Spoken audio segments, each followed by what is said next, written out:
Vlog ketahanan pangan.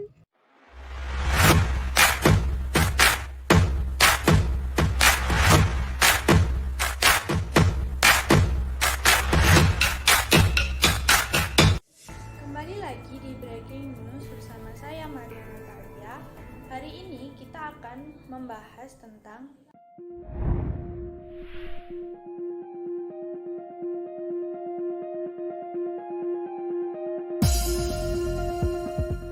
Menteri Pertanian Syahrul Yassin Limpo memberikan apresiasinya untuk kegiatan ini.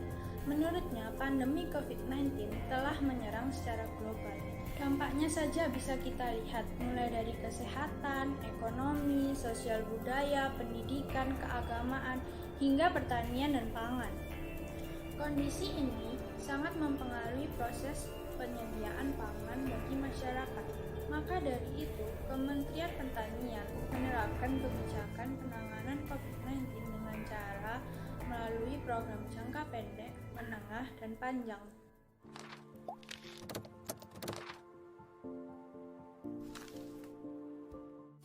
Nah, gimana? Breaking news. Gimana?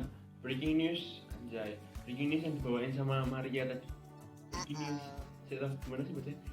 Breaking news yang dibawain sama Maria tadi tentang ketahanan pangan. Apakah kalian tahu apa itu ketahanan pangan? Yang jelas kelas 12 pasti sudah tahu, enggak sih? Nah, kalau kalian belum tahu, saya anjay, enggak.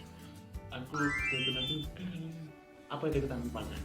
Nah, ketahanan pangan merupakan suatu kondisi di mana terpenuhinya pangan bagi negara sampai ke perseorangan yang tercermin dari ketersediaan atau tersedianya pangan yang cukup, baik jumlah maupun mutunya aman, beragam, bergizi, merata, dan terjangkau, serta yang tidak menyalahi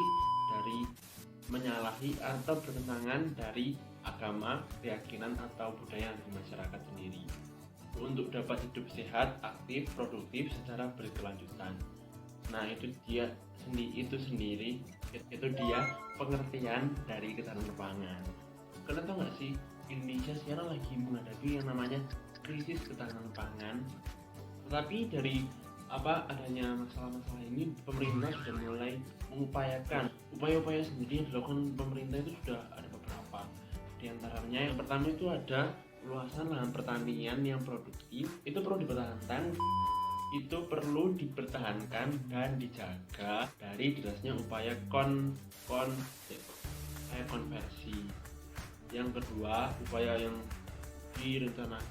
dilakukan pemerintah itu adalah produktivitas pertanian yang nantinya perlu ditingkatkan sehingga mampu menjadi sektor yang menggiurkan. Lalu yang ketiga itu ada perilaku petani yang perlu diarahkan agar tercipta pertanian yang minim akan pencemaran.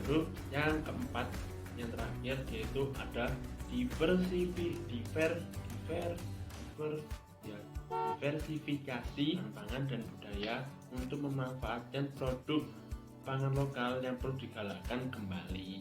Nah, itu sendiri upaya-upaya yang dilakukan pemerintah Indonesia untuk menghadapi masalah ketahanan pangan saat masa-masa pandemi ini sendiri.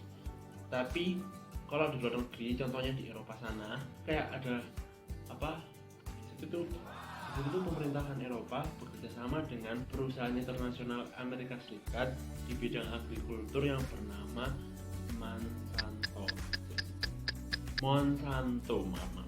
Monsanto. Jadi mereka tuh mengupayakan produksi pangan yang melimpah untuk masa depan, yaitu dengan cara rekayasa genetika.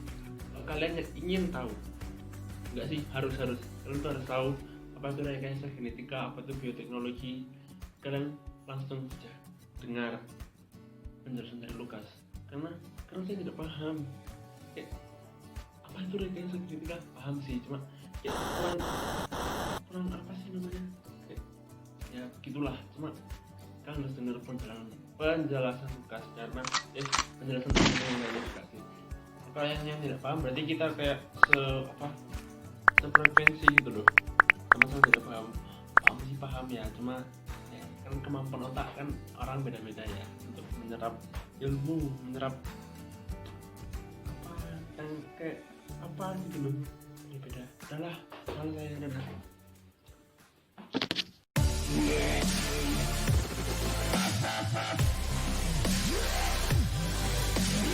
Oke guys, setelah kalian melihat video dari Timothy tadi, kali ini saya akan membantu kalian untuk memahami apa itu bioteknologi dan rekayasa genetika.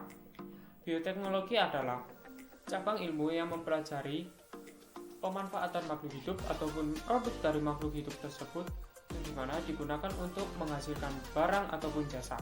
Lalu untuk rekayasa genetika sendiri, rekayasa genetika merupakan suatu prosedur dasar untuk menghasilkan produk-produk bioteknologi, atau secara umum rekayasa genetika melakukan modifikasi pada makhluk hidup melalui transfer gen dari suatu makhluk hidup lainnya. Lalu sekarang ini bioteknologi ataupun rekayasa genetika itu tidak hanya didasari oleh ilmu biologi, melainkan didasari oleh ilmu-ilmu terapan lainnya seperti biokimia ataupun ilmu komputer dan banyak ilmu lagi.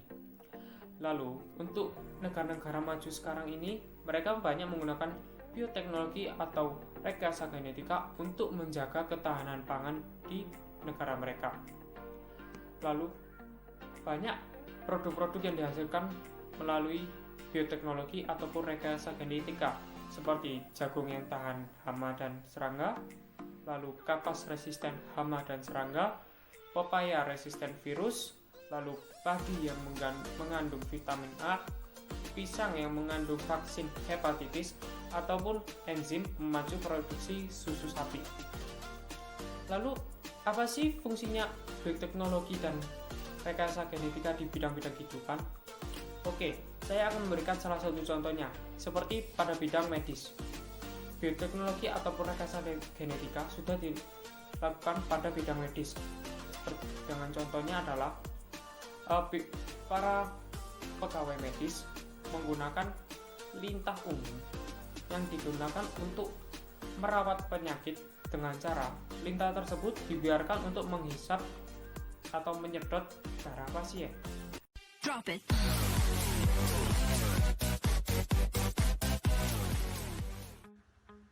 Selanjutnya ada dampak positif dan dampak negatif dari rekayasa genetika.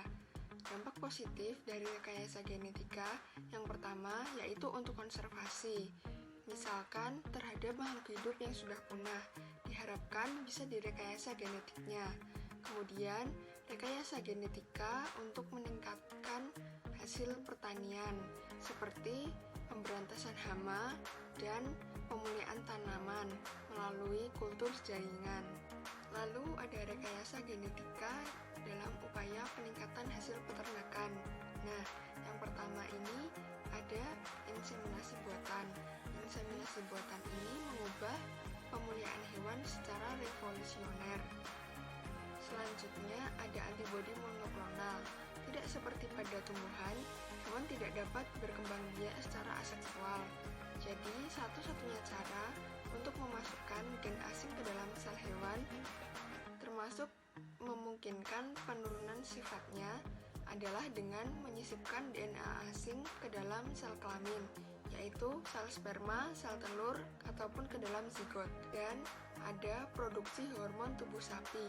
Hormon tubuh sapi ini dapat meningkatkan produktivitas pada susu sapi, sehingga susu yang dihasilkan lebih berkualitas daripada susu lainnya.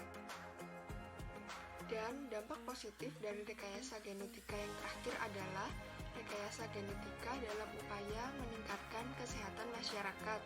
Yang pertama ada produksi hormon tubuh, insulin, vaksin, enzim, dan antibiotik. Sedangkan dampak negatif dari rekayasa genetika, yang pertama dampak terhadap bioteknologi pertanian, misalnya insektisida yang membasmi hama akan berpengaruh besar terhadap kadar oksigen dalam tanah dan lama-kelamaan dapat merusak tanah itu sendiri. Dan pada manusia dan beberapa hewan dan tanaman, rekayasa genetika ini dapat menurunkan kualitas hidup. Memang tidak banyak yang merugikan, tetapi hal ini sangat berpengaruh terhadap kehidupan.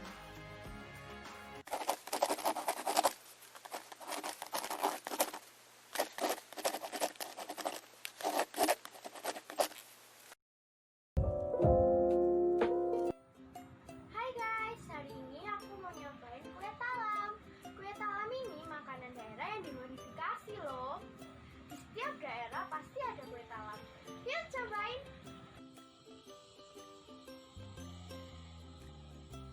Cobain ya.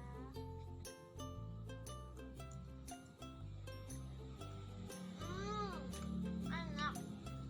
Kalau kalian belum tahu, yang putih ini santan. Terus yang kuning ini jagung dan yang hijau itu pandan. Rasanya enak banget sih. Santannya tuh kerasa gurih banget. Jagung sama pandannya juga kerasa. Tadi itu adalah salah satu cara untuk promosi produk kalian, yaitu dengan endorse ke selebgram atau ke orang yang berpengaruh menurut kalian. Yang kedua adalah jangan lupa buat ikut promosi di bazar, webinar, atau acara-acara yang sesuai atau cocok dengan produk kalian. Yang ketiga, kalian bisa buat akun media sosial seperti WA, IG, dan lain sebagainya. Dan jangan lupa sering-sering diupdate tentang produk kalian. Dan juga kalian bisa pasang produk kalian di online shop atau jasa online lainnya.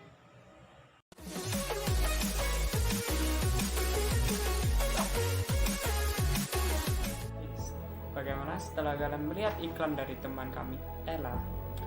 Saya kali ini akan melanjutkan materi kita, yaitu mengenai bioteknologi dan juga rekayasa genetika, yang mana hal ini sekarang berkaitan mengenai pandangan gereja terhadap bioteknologi ataupun rekayasa genetika. Menurut pandangan gereja sendiri, gereja memperbolehkan objektifikasi manusia, yang dimana hal yang tidak diperbolehkan yaitu mengubah subjek dari dalam diri manusia tersebut, seperti kita membuat kloning manusia, karena hal tersebut dianggap gereja tidak menghargai manusia sebagai ciptaan Tuhan yang seturut dengan gambarannya. Lalu gereja juga tetap mengajarkan nilai-nilai keadilan, kejujuran, dan masih banyak lagi, yang dimana hal tersebut juga masih berkaitan dengan bioteknologi ataupun rekayasa genetika. Kita disarankan untuk melakukan hal tersebut dengan jujur dan dengan adil, sehingga semua umat manusia tetap merasa nyaman dan tidak ada pihak-pihak yang dirugikan akibat bioteknologi maupun rekayasa genetika tersebut.